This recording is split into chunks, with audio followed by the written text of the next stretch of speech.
Hello, everybody, and welcome back to Documentary Club. I'm Jeff Jones, and with me, as usual, is Jack. How you doing today, Jack?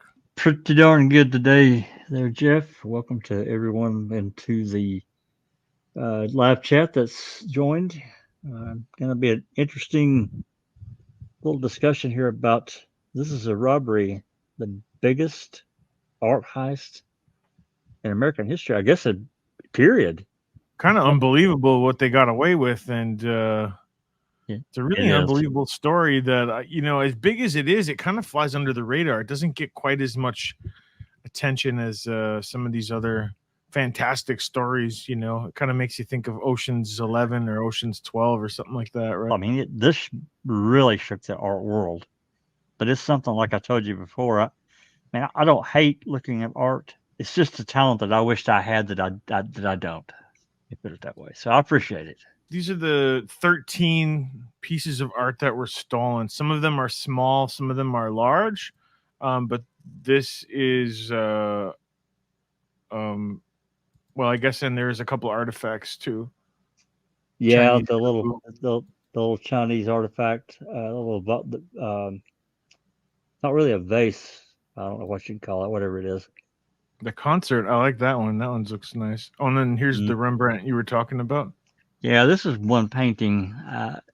I probably have seen it before, but this one really, I really appreciated this one because, I mean, of course, his artistic style is uh, accepted by so many people.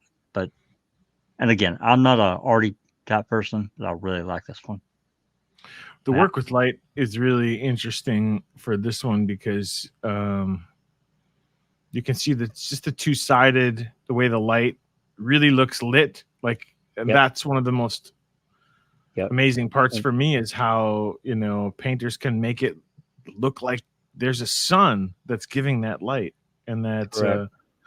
it's amazing. So, and then you Well, see the then, people that are. well, and Christ is sitting basically in the center. Everybody else is kind of hanging on for dear life. Christ is sitting in the center there, and he's not worried at all. So you could see how that painting was of particular interest to a lot of people that when it went missing. But I just thought it would be kind of fun to cruise through, at least just to give the viewer an idea of what was missing. And this, we talked about this earlier. Is there really a pattern in any of this? Is this, I guess they're kind of similar styles, like the drawings and the pictures. I guess it's the same Degas from. That's why it kind of looks similar. But either they, like you said, maybe I should let you say it. What did you tell me when I asked you what you thought, that someone brought a what? Shopping list, Yeah. because I mean, we'll get more into it, but within this museum, there were works of art that were far more valuable than a lot of these that were taken. Now, not necessarily that one Rembrandt we just talked about, but there are other paintings and other rooms in that museum that were worth a lot of money. So it's like I don't know, man. It's like it's hard to explain, because we don't know. But it's like because of what they chose, it was like they kind of had a list to go by. I don't know that though. Did you just want to watch the introduction about the museum itself, or did you want to start Pro- at Probably should give it the kind of intro roll the the beginning a museum little bit? a little bit. Yeah. Okay. So let's watch the kind of the first clip of This Is a Robbery, the world's biggest art heist. The Isabella Stewart Gardner Museum was a art thief's delight. I mean, everybody talks about the Gardner, the biggest art theft in the history of the world. Somebody had to know something. Every reporter in this town eventually did something on that heist. Well, it's a pretty effective introduction there, Jack. What do you think? I think it's a great introduction because, again, I think for a lot of us, we're not into this world. But this was a big, big deal in that world. In the terms of this robbery, we're going to get into more detail. What happens during the course of this investigation it's really like a really big open can. You can't really jump into one completely. Even with everything that gets revealed in the documentary. I'm still left with a lot of questions. I guess of all the major crimes and heists that had happened, I don't remember hearing about this one or knowing about this one until I saw this documentary. And so this one was what really opened my eyes about what happened. But when I say open my eyes, that doesn't mean that I'm seeing clearly. I Because remember.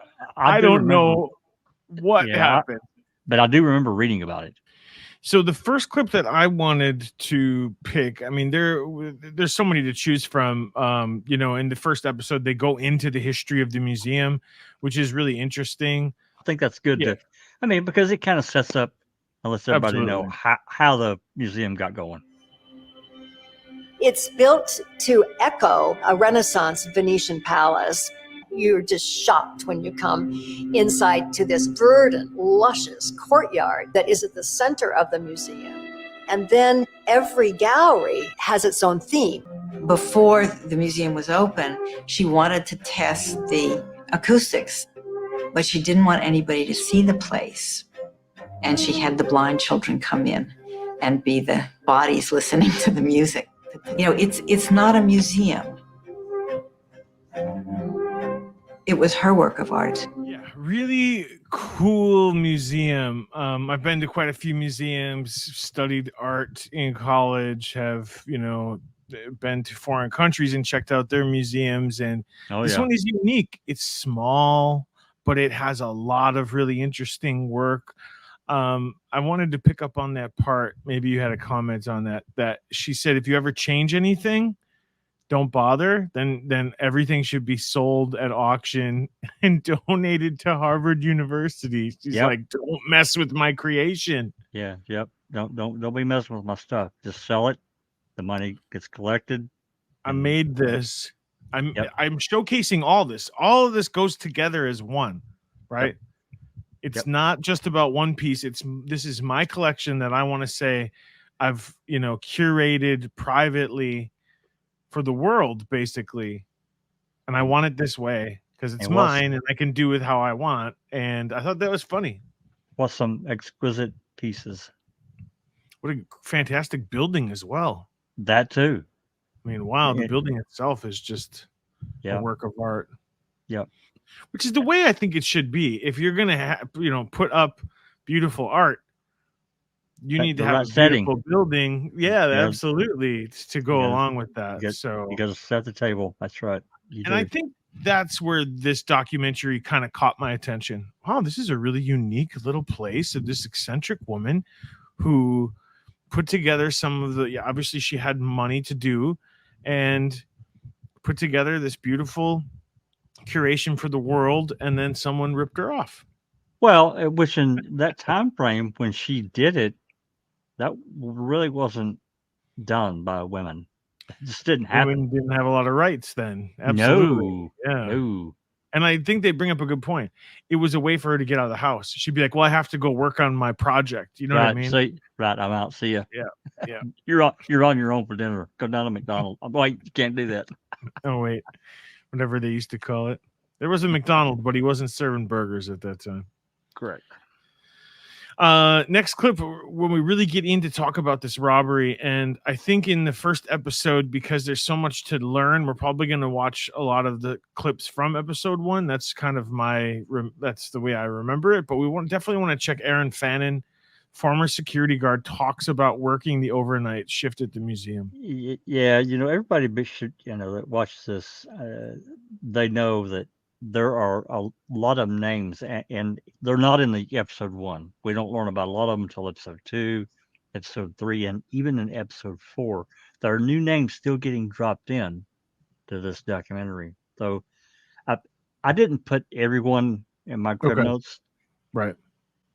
Because there's so much, and a lot of it led nowhere anyway. So anyway, yeah, I think you're right. But in the next few clips, we're going to kind of lay out what happens. It was kind of a treat. You were like, oh, cool. I get to go in and stay all night. For St. Patrick's Day, the biggest party day in Boston, that's when they scheduled this crime. Yep. To me, I'm not saying that it was an internal job that someone, you know, who worked there was in on it, but they did their research. They've been to this museum many times. They knew where everything was that they wanted. They knew where the office was. They knew they only needed a crowbar to get in. That was kind of my opinion. You just need a crowbar to get into that office. And then you can, you know, so it seems like they had the tools. They knew that they were going to take them out of the frames. I think I mentioned to you earlier, Jack, maybe it's because they wanted to roll them up, because you can't just put 13 pieces of art in a Toyota Corolla and drive off. If they're, some of these if they're laying flat. Some of these are too big to do that. They would have Right. had to roll. So you almost have to roll them up. Yeah, but to cut them out of the frames, man, that's just.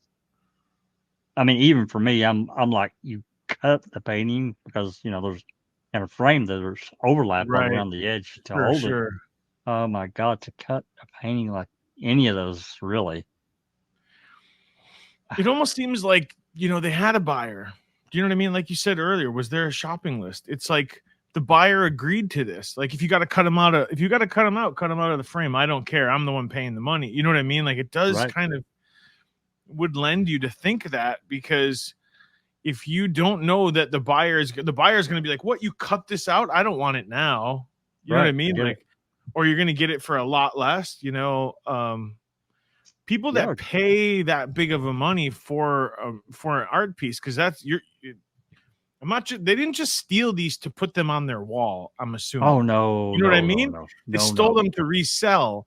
So you can't damage a work and then be like, yeah, well, we damaged it in. The people that you're selling it to are going to want less money. So it's not. Yeah, you really had to know exactly what they were doing. This thing was planned to a T, and we'll go into a little bit more about that. I mean, to cut down time, we'll get more into how long, you know, these guys were in there. But to cut down on the time frame, I think, I mean, I certainly would have taken a couple of electric screwdriver or one and a couple of batteries to back it up, to zip those frames loose, you know, and something to put those in, and a vehicle big enough to carry them. But I guess then you run into that, like, okay, let's just pull over every big truck that could take a 5-foot painting.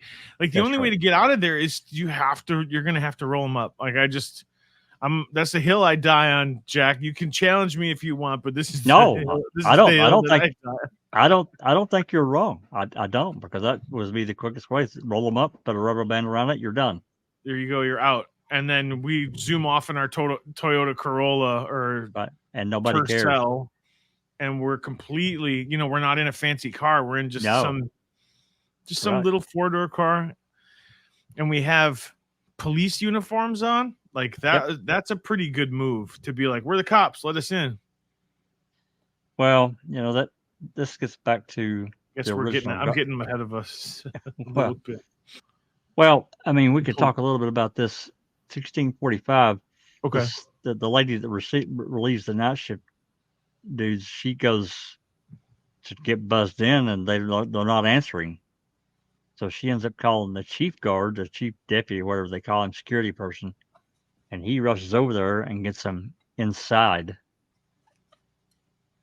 And I think this is where this picks up at 1645. The guards were found in the basement, tied up, and the duct tape and everything. I just want that to kind of burn these pictures into your mind. I think later comes up question like, does this look legit, or does it look set up, or does it look prepared? Especially with what happens with the duct tape. Right. Okay. So just wanted to burn that in our corneas a little bit. I was a forensic photographer, and I was also an image analyst for the FBI. Those shots there were taken by BPD. They photographed Rick. He was duct taped, his head and his hair in a roundabout fashion. Why would you tape him all around the head? Why not just put tape on his eyes? Yeah, I never saw anything like that. I thought that was kind of odd, you know, that he was taped in that fashion. Why not just kill these people? a little jump to conclusions. Why didn't you just kill him? Because I don't want to kill someone. I'm not a murderer. I'm a thief. Like I'm a thief, right? I'm not going to kill anybody over it, right? Exactly. I don't know why. I don't know how you make that jump there. That seems a little out of the ballpark for me, and it seems pretty obvious as to why you wouldn't want it. Because then they're going after a murderer, and there's going to be more resources coming after you if they're chasing a jewel or an art thief, armed robber who committed murder. Like, no, So I guess when I see it, I call it out. So I wanted to stop there and just kind of be like, really, guy? I don't know if I agree with that one. Yeah, I'm with you. I didn't agree with it either. He took a pretty big leap there. So at 1911, they talk about the paintings that were cut out of the frames. I think that's right. Mm-hmm. Yeah. So let's look at the paintings that were cut out. Someone had used a knife. Briefly, because I want you to see how undescript that is. And unless you really knew where these art pieces were, this is on the side of another like wall cabinet thing. Tiny little piece of art in this little gold. Like this one, you could take that without, you can just take that frame is that small. But look where it is placed, like you really had to have known exactly what you were going there for. And I don't think I'm speaking out of school to think like that. I think so too. That's why I say I'm not unconvinced that there wasn't a shopping list of saying these are the things I want, and yeah. I mean, if you have to think like, do people hoard work? Hoard artwork that people never see? These beautiful paintings that are just in private collections at people's homes? Yes, it actually is true. And so I could imagine this museum just going private and no one ever can see it. And it's just for them, just for the family. Like there are huge collections out there. So can paintings be absorbed by these multi-wealthy, people? I think so. But to have one of these now, to hold one of these paintings now, like, I don't understand what.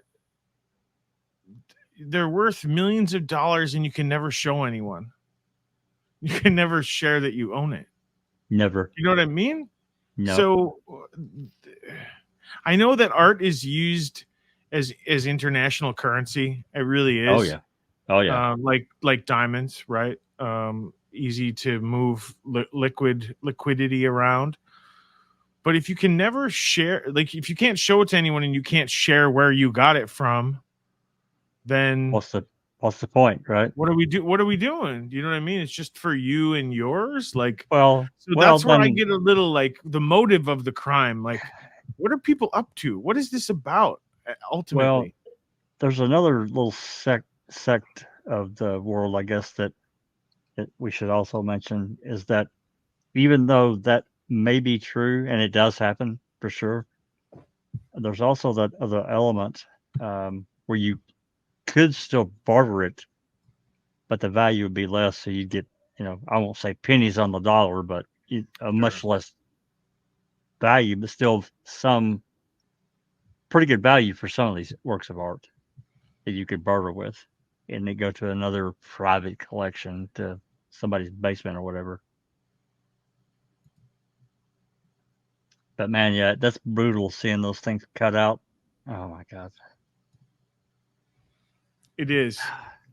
We kind of went through the list, and you're welcome to go check that list out individually. They have a website. It's beautiful. You can look at these artwork, but we don't need to go through each one individually here. The museum posted $1 million reward. We don't really need to watch that clip.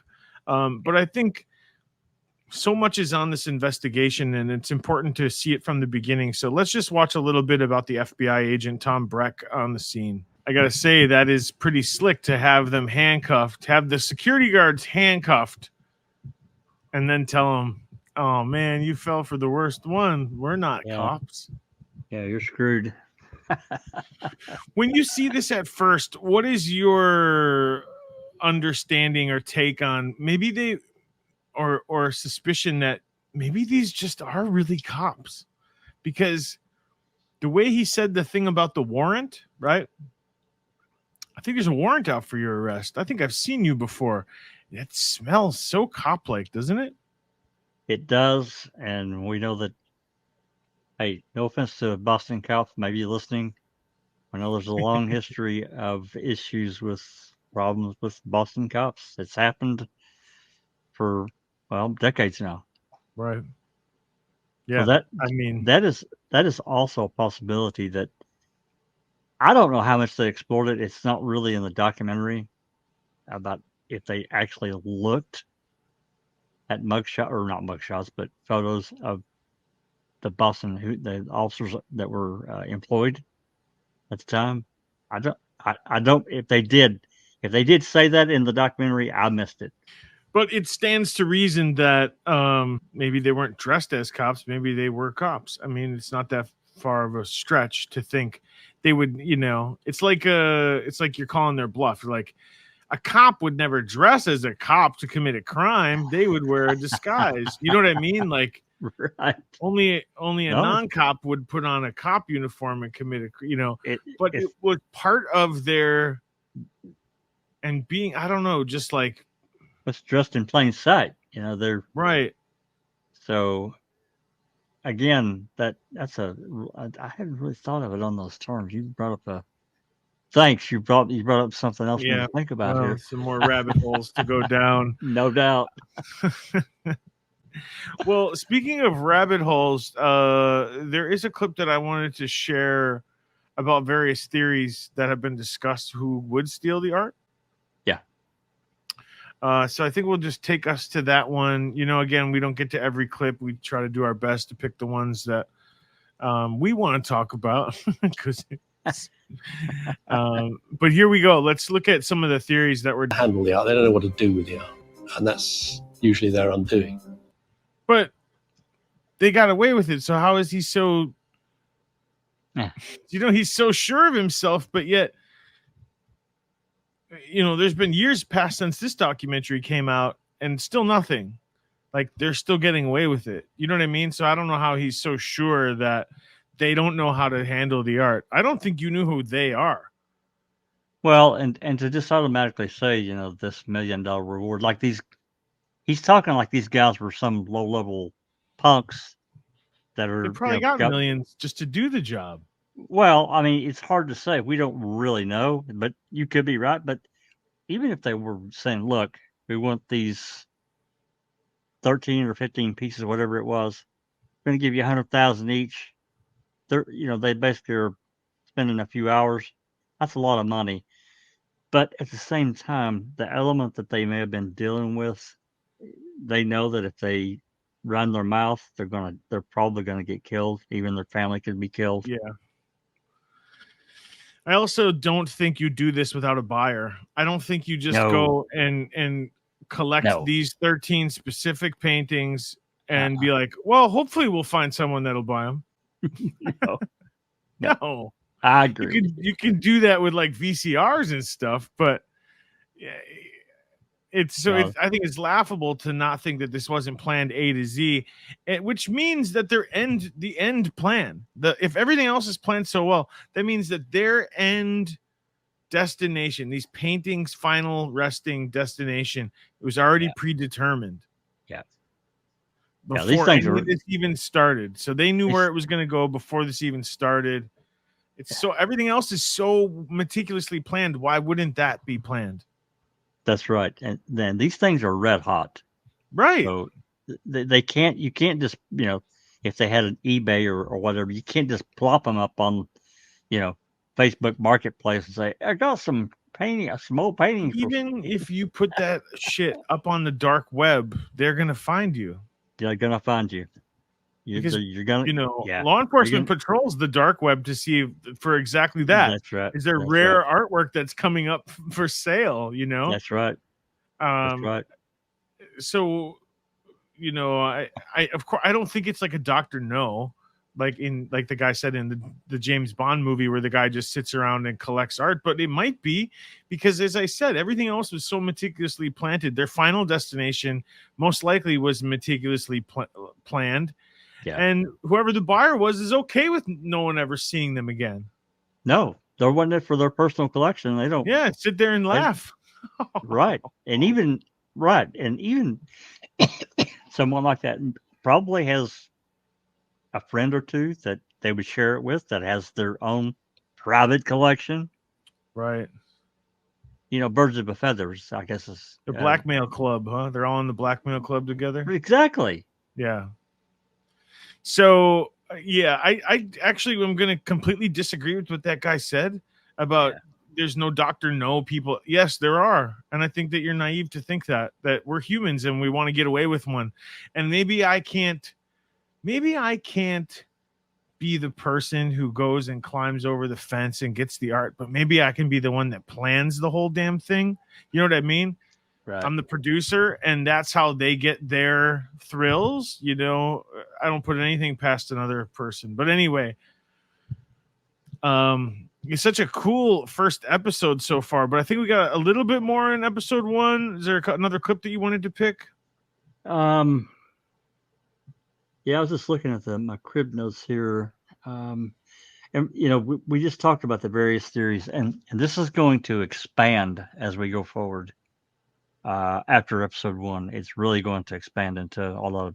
Anyway, I mean, I can just talk about this one. This police chief. There's another robbery that happened prior to this one. This police chief in Yarmouth, and if I'm remembering correctly, Yarmouth is south and east of Boston, but not too far. It's not like a million miles.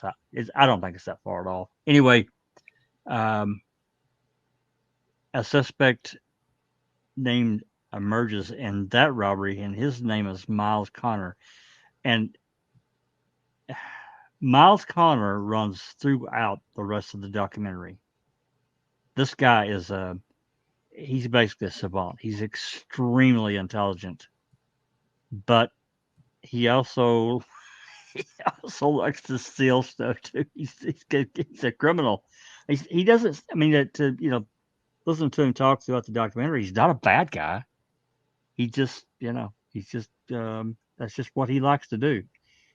And I think that makes him a bad guy stealing art. Well, I mean, he seems to have been relatively successful because he ended up with a pretty good collection of different things that we found out later. But this guy, Miles Connor, they were wanting to look at him at the time of the Gardner robbery, but he was in prison at the time, so he couldn't have done it. Okay. But that doesn't mean his name's not going to get let go, because it doesn't. Then we have Fish talks about. Well, yeah, moving forward, this becomes a cold case because it doesn't get solved. I don't know if you want to introduce this guy because this is the 20th anniversary. I think so. Okay. So who's this guy, Fisher? Yeah, I can't remember if he's FBI. I can't remember which. I should have wrote that down, but I didn't. Okay, so we're kind of, this clip talks about how it was a cold case, and we go all the way up to March 2010. So we're 1990 to March 2010. That's 30 years. 30 years, yeah. 20. I can't multiply or add or subtract or know the difference. Know the difference. Yeah. 20 years. Yeah. I guess I could let it go a little bit further, Jack, but I really wanted to add this in. I need to know more about these fire alarms and how that works. Well, I thought the same thing. And if the fire alarm's going off, why isn't the fire department responding?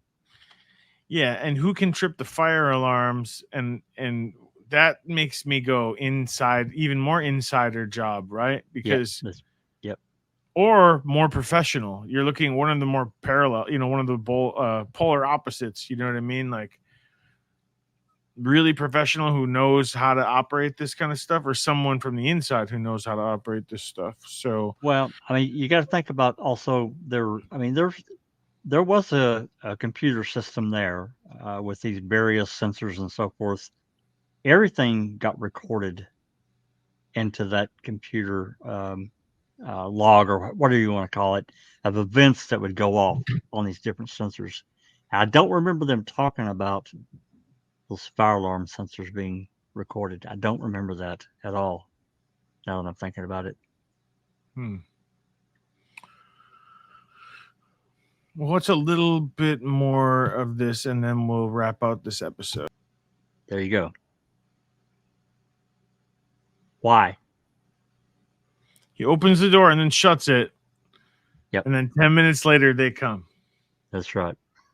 I mean, yeah, if we're looking for circumstantial evidence, we don't have any physical evidence, but we've covered a lot of cases recently that use a lot of circumstantial evidence, and circumstantially speaking, that makes this, and you're not guilty because you're a 19-year-old, but you're easier to convince by people. Maybe when you're 19, you're a little bit easier to convince. Let's do this. All you got to do is let us in and you make cash.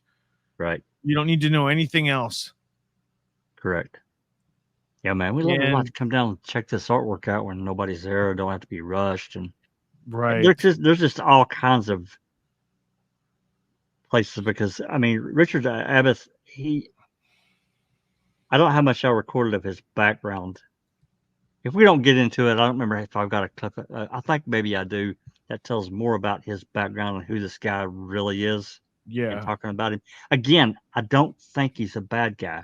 I just don't. I didn't get that from him. But I do think there's more to that story that he's not saying. Well, if he's hiding something, then he's in. You know what I mean? You can't be hiding stuff, right? Well, no, because they didn't steal a box of candy bars. I mean, we're talking, hundreds of millions of dollars worth of. So, pain. I mean, it's just circumstantial. It's just like, that's a perfect signal to me, is like, because you can't call me. You can't send a passenger pigeon out to me. You don't have a laser. How are you going to signal me when it's time? Correct. I'll just open and shut the door. And opening and shutting the door, that logs a security thing, right? Is that part of this fire alarm? So I don't know. Why would you open the door? Yeah, well, the doors are definitely part of the system. Right. Every time the door's open and closed, it's logged in the system. That's what has always stood out for me.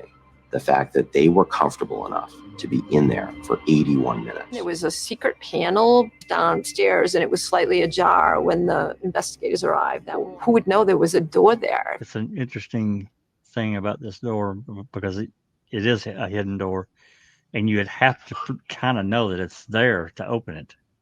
It's probably one of those, push on it and then it opens. Got a hidden latch.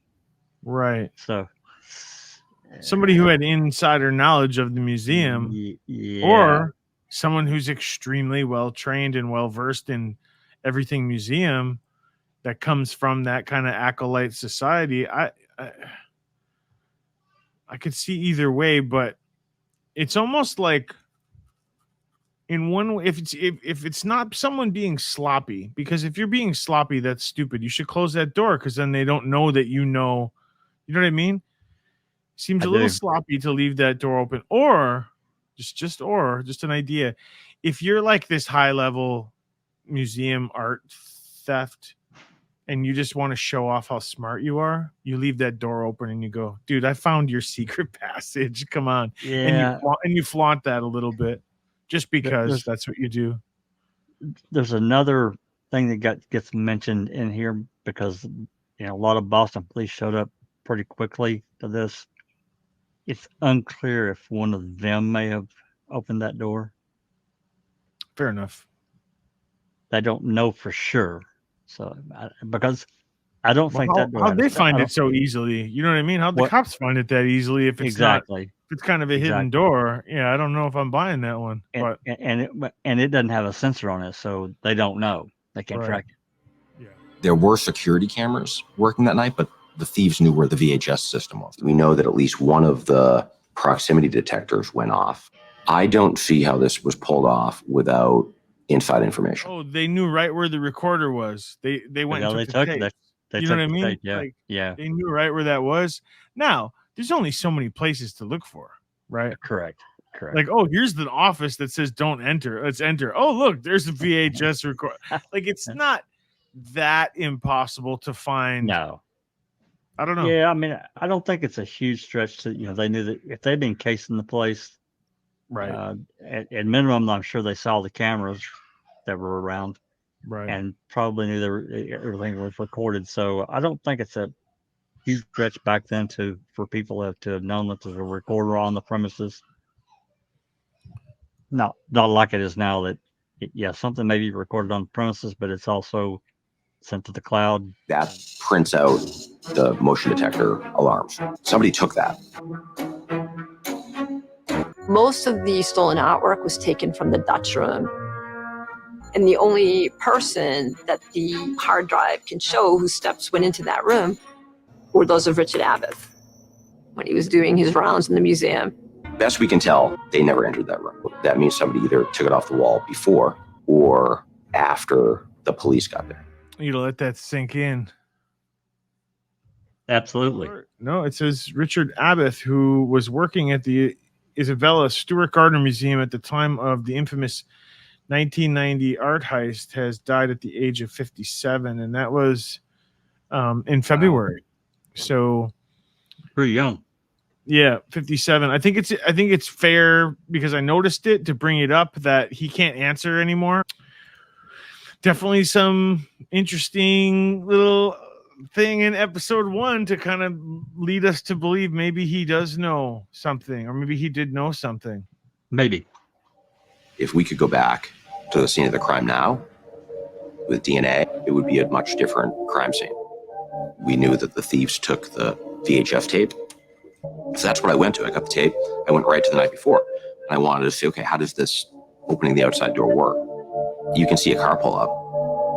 You can't really tell what kind of car it is. You can see an individual get out. I couldn't tell what they were wearing. There should be no way they're getting in. And the protocol is nobody gets in. Rick was working that night. The person was just buzzed right in. The night of the robbery, it seems like it happened the same night in. Suspicious, Jack. Well, but this gets explained later. God damn it. You've always got an explanation for everything. That's why I like this documentary. Get you thinking. Yeah, it does. But a lot of the rabbit holes do kind of get filled in, but we got so many other ones that don't. So a little background here on this guy. Frat house kind of atmosphere in Alston. You know, all long hair, hippie guys. They're just like cool guys. They're the type of hippies that were good at chess. Jack, did you pick up anything from there that you felt was interesting? Well, now we're into a different world, right? We're in a different element. Who around Rick in this element, a completely different element, knows that he works at this museum? And somebody else says, hey, that's not might be a good place to knock on. He unwittingly reveals more than he should. I don't know. For me, it was the part when he said, these are the hippies that play chess. Yep. And that makes me think, oh, these guys are a little smarter than the average bear. They're chess players. They're probably really well read. This thing was meticulously planned, right? So that's where my brain goes when he says these are the hippies that played chess. Yeah, these are not just drug addicts getting stoned. Right. That's a little bit of an indicator for me. I don't know if you picked up on that, but I did. Should we do a little bit more on this guy? He calls in sick, and they talk about who comes in to cover him. Do you want to talk about that, or do you want to show the clip? Yeah, 653 about the second guard. Yeah, play the clip. Rick Abbott's on duty that night. The second guard, we know he calls in sick. It was St. Patrick's Day. Mulvey was an older guy. If he had come in, maybe the museum wouldn't have been robbed. Joe is that type of guy that would have just been like, no. But I don't know if Joe would have opened the door. You can wait there. Maybe. We don't know. But let's say old man is there and Abbott is also there. Abbott just does his thing with the door. When the old guy's sitting down taking a nap, he opens the door. 10 minutes later, he lets him in. You know what I mean? Like, It's possible. I don't know if it changes anything for Shirley. Okay, but it's an interesting point about the sick day, right? And so we really start to see just a bunch of different, people's ideas or notions that point towards nobody really knows what the hell happened.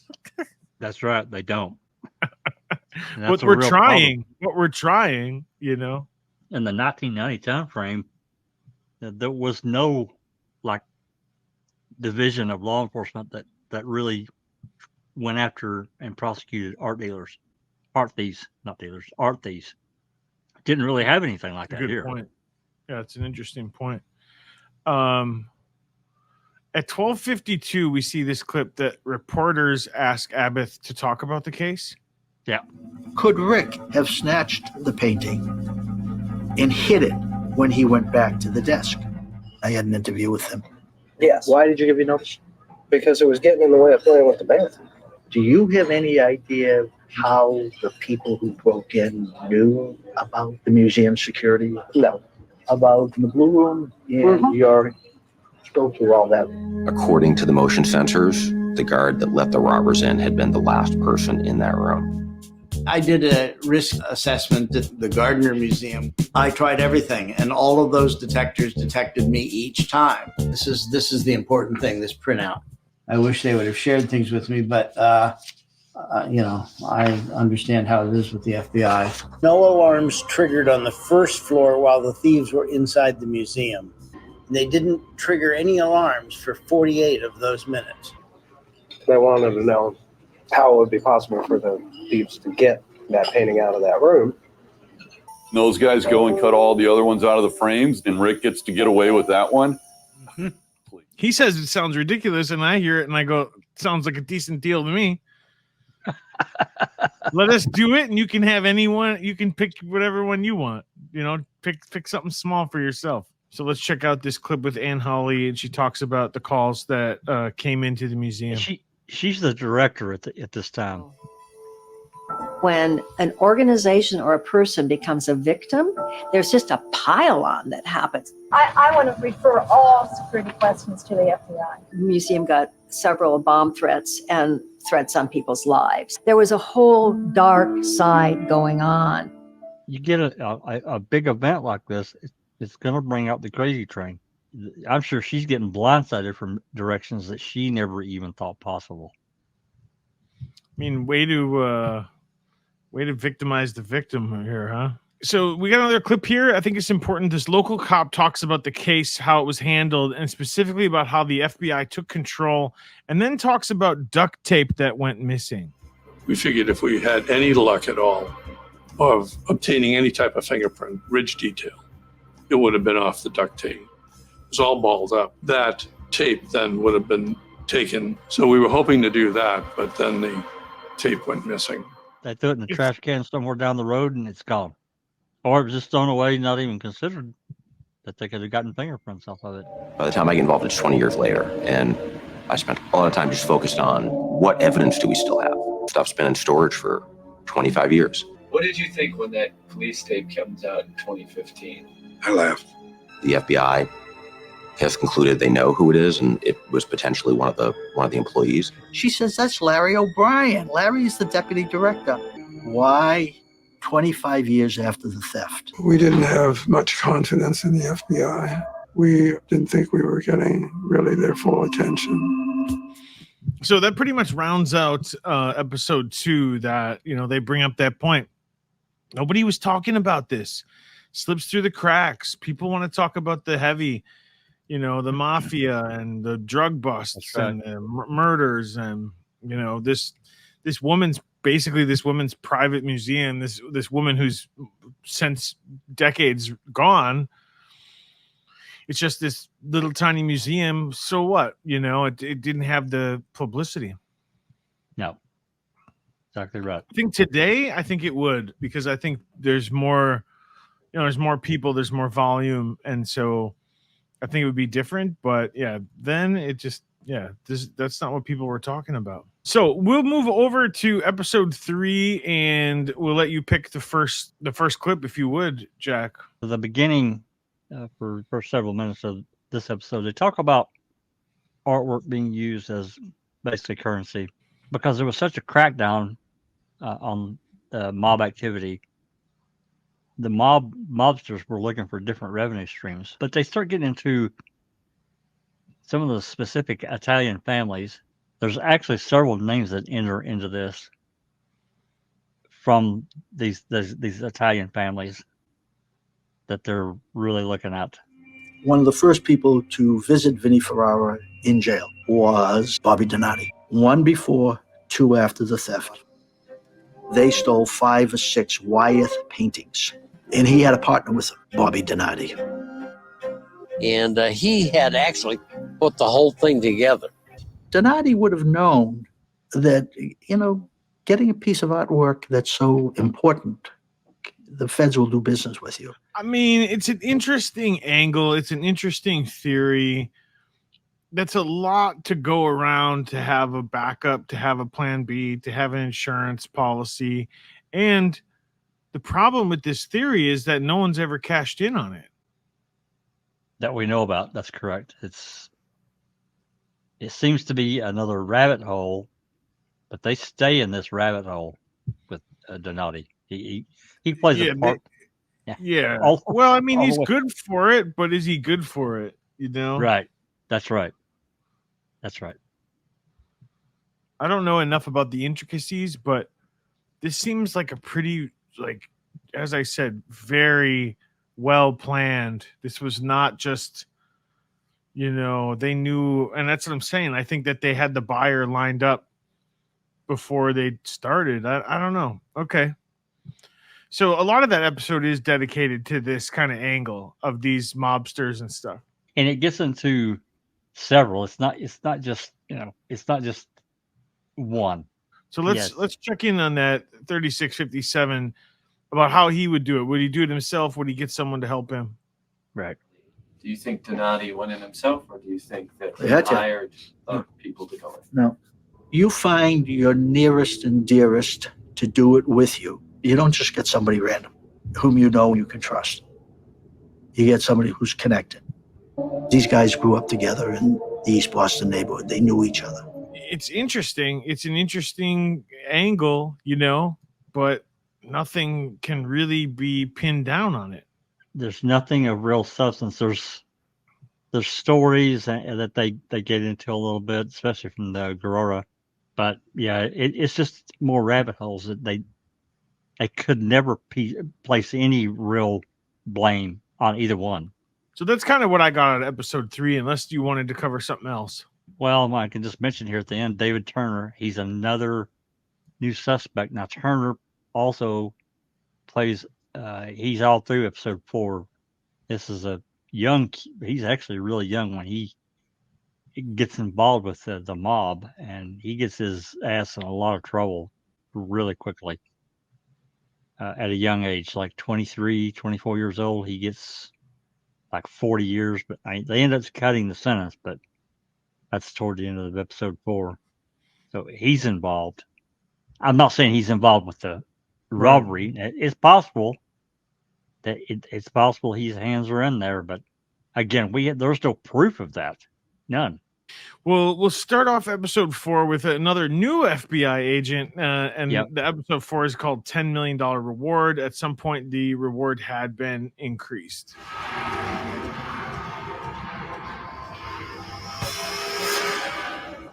My name is David Nadolski. I was an FBI agent for 21 years. Anthony Romano, a guy who's been in prison a lot. He gets in touch with me and he says, I got to meet you to talk about the Gardner case. I got the funny feeling now he's doing a lot of talking with people that are somehow involved with the Gardner. One of the guys he hangs with is David Turner. Don't know where they are. They want those motherfuckers bad. Merlino also wants to rob the Loomis Fargo vault facility. That's where they keep all the money. The guys he wanted to use were David Turner and Stephen Rossetti.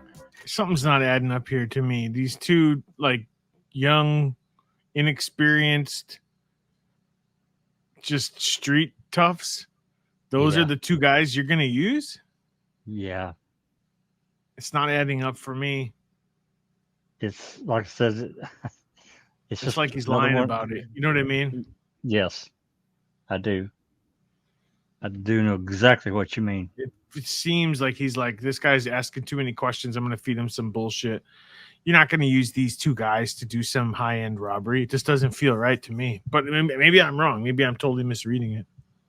I don't think you are, but okay. So we'll jump to 18 and watch the clip of the FBI searching this warrant, serving this warrant. Yeah. In relation to the case, you know what I mean? They got a warrant approved for this case to do this, so that, you know, somebody had to sign off on the potential that this would yield something. You know what I mean? You can't just ask for a search warrant for nothing. Well, actually, this clip, the 18-minute clip, is about a guy named Bob Gentile. Right. He's pretty much a scumbag. Okay. Another, I won't say he's necessarily in a gang, but kind of street tough. Somebody. Well, yeah, kind of. That's right. Do you know that there's about 100 FBI agents outside of your client's house? And I said, no, I wasn't aware of that. Federal agents searching a reputed mobster's home in Manchester. And the thought was that there were a couple paintings on his property. No, they got ground penetrating radar. They're looking for paintings. Well, he's a crook. You know, he's just a crook.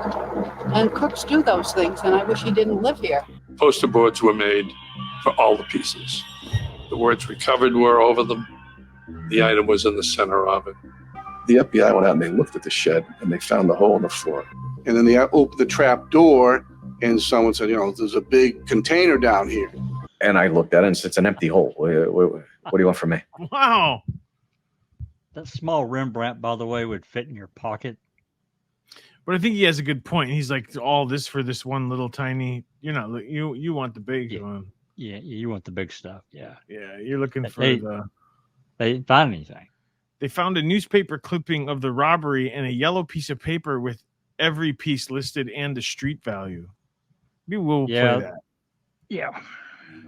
Yellow lined piece of paper with every single piece of art that had been stolen. And on the right-hand column, what the art would have been valued on the street. That set off all kinds of red flags. I went and I asked him about it. Bob Gentile, wouldn't know the truth if he tripped over it. I mean, he's incapable of telling the truth. But he's not telling the truth about anything. This guy. Nope. So he's not telling the truth, but he's not telling the truth about anything. He probably lied about his name. You know what I mean? Like, exactly. You ask him what color the sky was, he'd say red, I think. Dark red. Yeah. Yep. He's just one of those guys, man. Oof.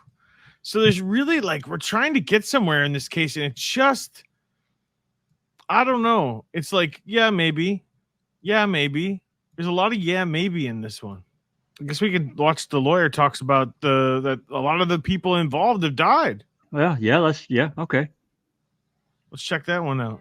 There's a lot of mysterious deaths around the theft. Everybody who apparently did the robbery is whacked or dies of natural causes, or some might say unnatural causes. At that point, Garanti's dead. Merlino's dead. Everyone had died, except for Turner. The only guy who came close when I saw his picture was Turner. David Turner got a break. David Turner had 7 years shaved off his prison sentence, and we know that. It is November 13th, 2019. We're standing out in front of the federal court in Boston. There are very few persons of interest left alive in the Gardner heist investigation. Do you have any knowledge of the Gardner heist? Please get away from me. Do you have any idea where those paintings are? If you really knew where they were, you wouldn't be sitting in prison. Plan on trying to collect the reward? Well, Jack, I think that pretty much sums it up. Pretty much.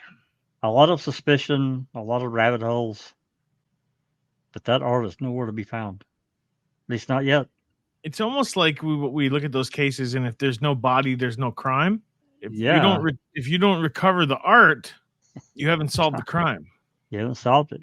Nope. I guess my question is, if you had to guess, do you think that these paintings will ever be recovered? I won't say never, but I will say I think if they are, it's going to be many years from now. It's going to be found. It's going to be found in some obscure way that doesn't tie them back. Accidentally donated anonymously to a gallery, and you know what I mean? Like, yeah, and they say, "Hey, what'll happen is the person who pulled it off, the owner, the current occupant of the paintings, will die, and then the people that didn't do it, they'll be like, man, I don't want to get arrested for having their family member or whatever. I don't want to get arrested for having this. We need to find a way to anonymously turn it in. Forever is a really long time. I don't know. I guess I hope that they didn't destroy it. You know what I mean? That's the only thing I hope. I hope not. I mean, again, I'm not from the art world, but I just think that there's some real historical thing, whatever you want to call it, about works of art like this that are unique, and the world's better off with them in it.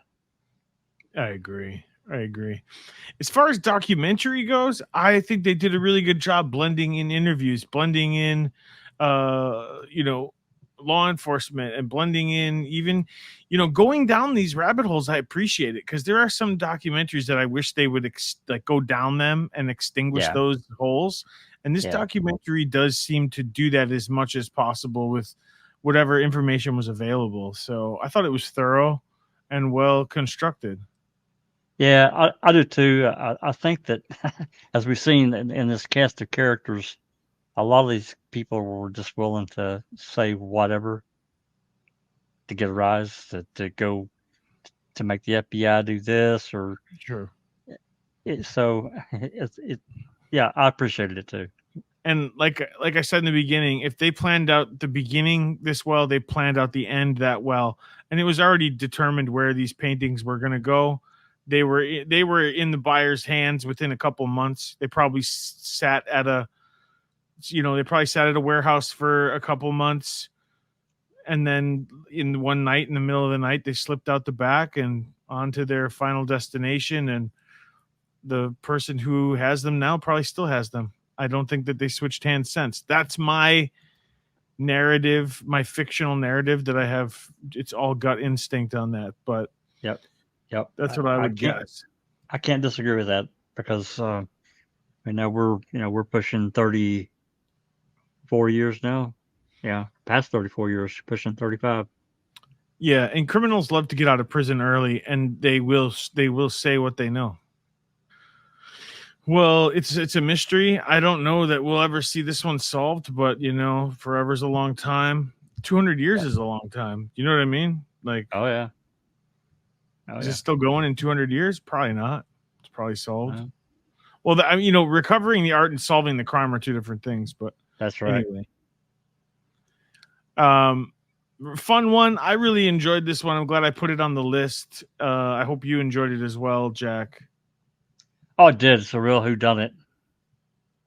Gets your brain going in all sorts of directions. It does. And shout out to all the Stuart Gardner Museum case files that may have stumbled onto this video. We appreciate you coming along. There are a lot of people out there who on the daily are trying to figure this one out still to this day. So that's pretty cool. Yeah. That's it for us this week. This has been Documentary Club. I'm Jeff. And I'm Jack. And we'll see you guys on the next one.